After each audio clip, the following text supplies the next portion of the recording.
ये आप बदलिए। ये जो लिस्ट है, ये ओबीसी समाज का अपमान है। 90 लोग हिंदुस्तान के सेक्रेटरी हैं, उनमें से 3 लोग ओबीसी समाज के हैं, 5% बजट को कंट्रोल करते हैं। Don't worry, don't be scared, wait इसका, डरो मत। हम कास्ट सेंसस की बात कर रहे हैं, डरो मत। हिंदुस्तान के सेक्रेटरीज 90 में से सिर्फ 3 ओबीसी से हैं।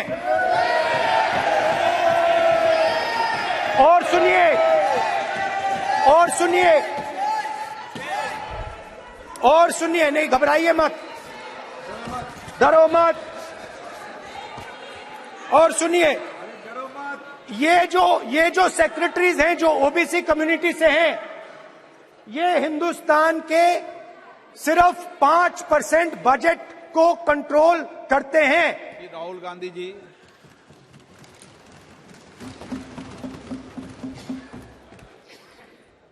Thank you, Speaker Sir. It's nice to be speaking for the first time in the new House in your presence. I stand in support of the Women's Reservation Bill.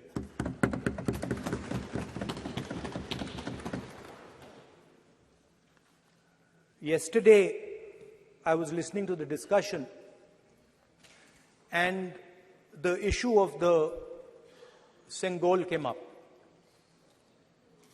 And there was a conversation, a to and fro, about the Sengol. And also a little bit about the conversation about the transfer of power from the British to the people of India. Before handing over power to the people of India, the British asked the leadership of the freedom movement, who are we going to transfer power to? And of course, there was a little bit of arrogance in this statement, because they viewed India as a poor country. And the revolutionary answer that our freedom fighters gave was, we are going to transfer power to the people of India. So we became a country that from its inception gave the vote to all our women. And this was a revolutionary thing at the time. We also gave the vote to every single community. And the vote was a mechanism of transfer of power. It was designed to further transfer power to the people of India. And if you look at the journey from independence, it's been that journey. It's been a constant transfer of power, more and more power to the people of India, on one side. And on the other side, the counter idea, that take away power from the people of India. This is the fight that is going on. And in fact, in many ways, it is the fight that is taking place today. Huge step forward in the transfer of power to the women of India was Panchayati Raj, where they were given reservation and they were allowed to enter the political system at scale. And this is another step. It's a big step. It is not a small step. And I'm sure everybody in this room, the treasury benches, the opposition, everybody agrees that this is a very important step for the women of our country. They fought for independence. They are as capable as any man, in many ways more capable, and should be given as much space as they possibly can be given. There is one thing, in my view, that makes this bill incomplete. I would like to have seen OBC reservation included in this bill.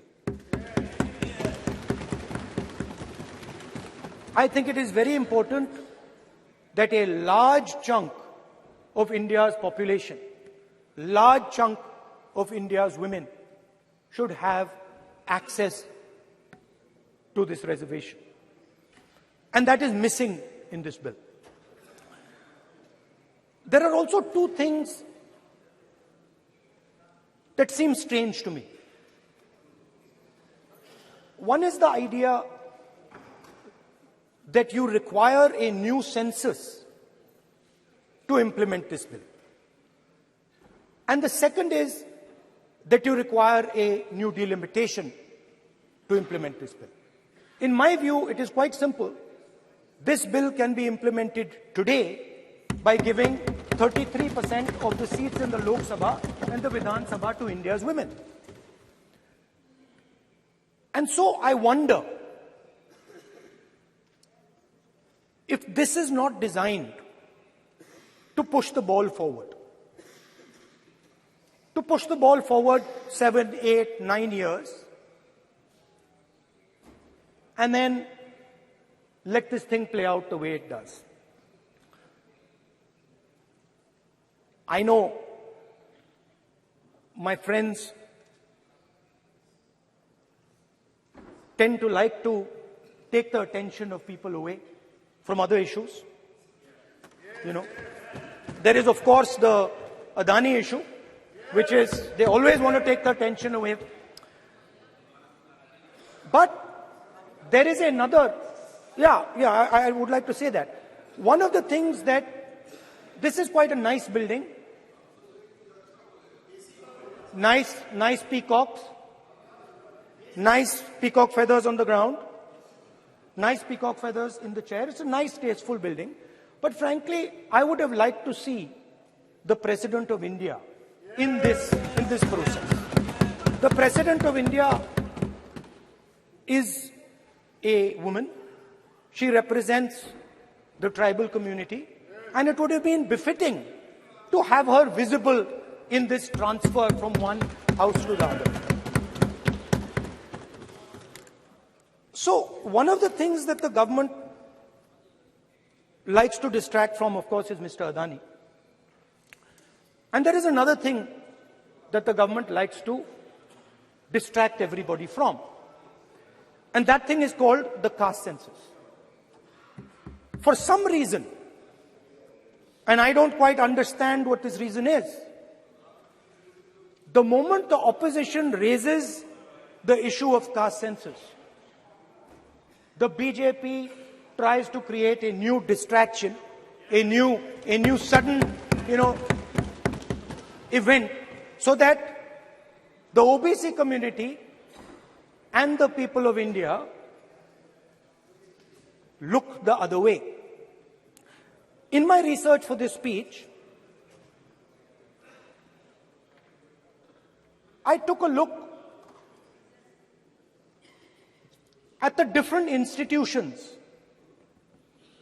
that define how our country moves forward. There are many. There is the Lok Sabha, Rajya Sabha, Vidhan Sabhas. There is the bureaucracy. There is the press. And there's the judiciary. And I looked with an eye to understand what is the participation of the OBC community in these institutions. मतलब हमारे जो institutions हैं उनमें OBC की भागीदारी कितनी है, यह सवाल मैं पूछ रहा था और मैंने अलग अलग इंस्टीट्यूशंस में थोड़ा रिसर्च किया। जो सेंट्रल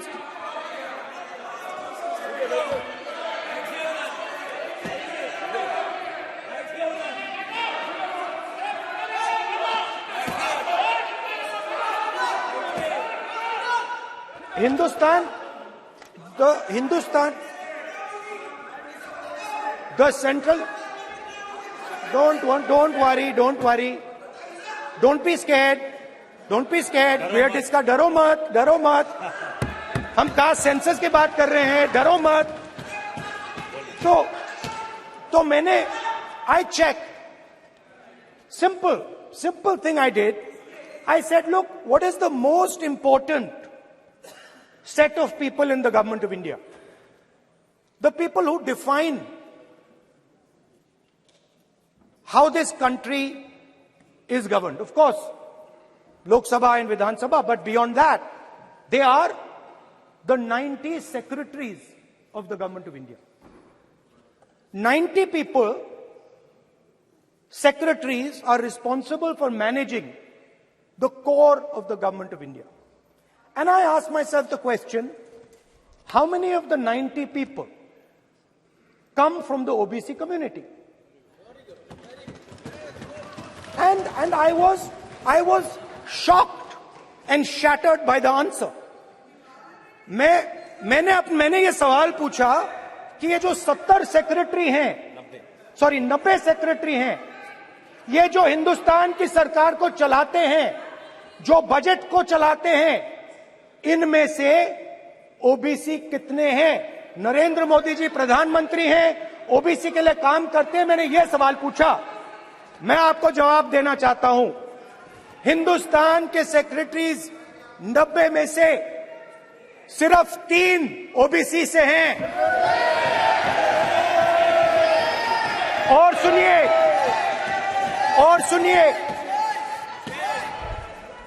सुनिए, नहीं घबराइए मत, डरो मत, और सुनिए, ये जो सेक्रेटरीज हैं जो ओबीसी कम्युनिटी से हैं, ये हिंदुस्तान के सिर्फ 5% बजट को कंट्रोल करते हैं। मतलब अगर हिंदुस्तान का बजट 44 लाख करोड़ का है, तो ये 2.47 लाख करोड़, मतलब 5% कंट्रोल करते हैं। और सुनिए, मैं कर रहा हूं, मैं वहीं आ रहा हूं।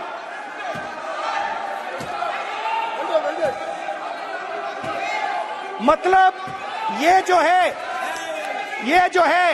ओबीसी की बात नहीं सुनना चाहते, ओबीसी की बात नहीं सुनना चाहते, ओबीसी की बात नहीं सुनना चाहते, ओबीसी की बात नहीं सुनना चाहते। आप ओबीसी के खिलाफ हैं, आप ओबीसी के खिलाफ हैं, ओबीसी के खिलाफ हैं। आप ओबीसी के अधिकार के बारे में नहीं सुनना चाहते, ओबीसी के बारे में नहीं सुनना चाहते, ओबीसी के प्रति न्याय नहीं चाहते, ओबीसी के प्रति न्याय नहीं होना चाहिए। ये सी दे नॉट शोइंग ये जो है, हाँ, मैं माननीय सदस्यों से आग्रह करूंगा, एक मिनट रुकिए। माननीय सदस्य से मैं आग्रह करूंगा, एक तो ये महिला आरक्षण बिल है, और दूसरा सभी माननीय सदस्य समान है। डरो मतो ये शब्द इस पार्लियामेंट में नहीं बोलना चाहिए।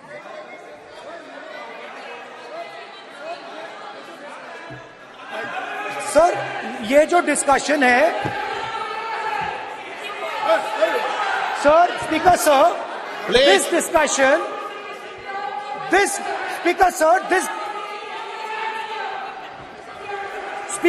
this discussion is about the transfer of power to the people of India. The women being one group of the people of India and the OBC community being another group of the people of India. And I am elaborating that the OBCs, who number a huge percentage, have 3% of the 90 secretaries of this country. and control and define 5% of India's budget. This is an insult and a shame to the OBC community. ये OBC community का अपमान है। तो सवाल उठता है कि इस देश में कितने OBC हैं, कितने दलित हैं, कितने आदिवासी हैं, और उस सवाल का जवाब सिर्फ कास्ट सेंसस से मिल सकता है।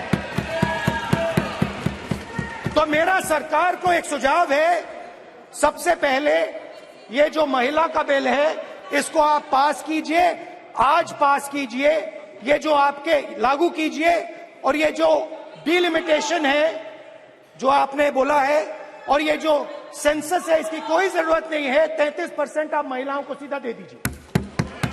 और दूसरी बात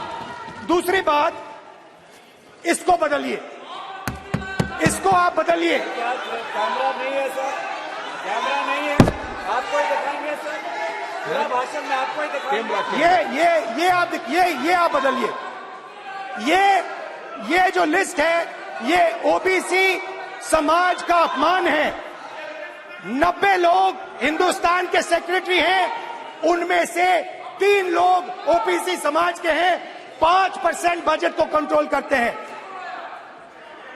तो जल्दी से जल्दी आप कास्ट सेंसस कीजिए, जल्दी से जल्दी जो हमने कास्ट सेंसस किया था उसका डेटा आप रिलीज कीजिए, और अगर आप नहीं करेंगे तो हम कर डालेंगे। Thank you. धन्यवाद।